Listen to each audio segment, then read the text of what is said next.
As expected with a series that dealt with the mob, there were many notable The Sopranos deaths that saw the main characters of the series taken out. The Sopranos was the show that turned HBO into must-watch TV, while also showing that there could be shows featuring complex, flawed and even evil characters as the protagonists. Indeed, Tony Soprano was someone who was not afraid to order the deaths of many people and kill with his own bare hands when pushed, so it's no surprise that he was also surrounded by violence with many associates and enemies dying in The Sopranos.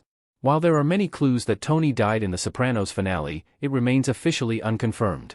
However, there were plenty of other characters who audiences got to know over the course of the 7 seasons that did certainly die. Some of these were characters who fans loved and met heartbreaking ends. Some of them were characters fans loved to hate who received their comeuppance in satisfying ways. These deaths of The Sopranos' main characters account for some of the show's most iconic moments and cemented its legacy on television. Pyomai was a pretty unique death in the series as it was the death of an animal. Though certainly not a main character in the show, the importance of Pyomai's time on the show should not be overlooked. This beloved horse to whom Tony grew so attached ended up having a huge impact on him. While the horse ends up being a big winner in terms of racing, Tony cherishes the animal far more than its financial successes. Sadly, the innocent animal was one of the unfortunate victims to get wrapped up in the mob world. Despite Pyomai earning a lot of money for Ralphie, he ends up burning down the stable and the horse has to be killed due to its extensive injuries. Pyomai's death ends up being very significant as it ultimately causes Tony to kill Ralphie in anger. Billy Leotardo, The Test Dream, S5, EP11. Played by Chris Caldovino.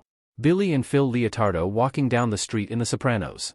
Billy Leotardo was a soldier working for his brother Phil, an influential boss in the crime family. Though he did not have a huge role in the series, he was a prime example of how one act can spiral into a violent series of repercussions in this world. Billy was by his father's side in the power struggle in which he murdered Angelo Garip. While it was not seen as a big issue as Billy was well connected, Billy learns the hard way that there are consequences for his actions. In response to the murder, Angelo's friend, Tony Blundetto, kills Billy as he leaves a restaurant with his father. Not only did Billy's death ultimately lead to Blundetto's death, but it intensified the feud between Phil and Tony. Tony was put in a difficult position which gave Phil leverage over him for the first time and began to make him a real threat. The April family caused a lot of problems in the series. However, Tony Soprano was shown to have a fondness for Jackie Jr. Tony took the young man under his wing and tried to steer him away from a life of crime. He was even okay with the idea of Jackie Jr. dating his daughter Meadow. However, in the end, Jackie Jr. got himself caught up in the lifestyle of the mob world without being able to understand the dangers. Jackie attempted to make something of himself by robbing a mob card game, but that plan backfired terribly, making for one of the worst decisions of The Sopranos. Despite Tony's previous affection for Jackie, as well as the connection his daughter had to the young man, he has Vito hunt him down in hiding and execute him.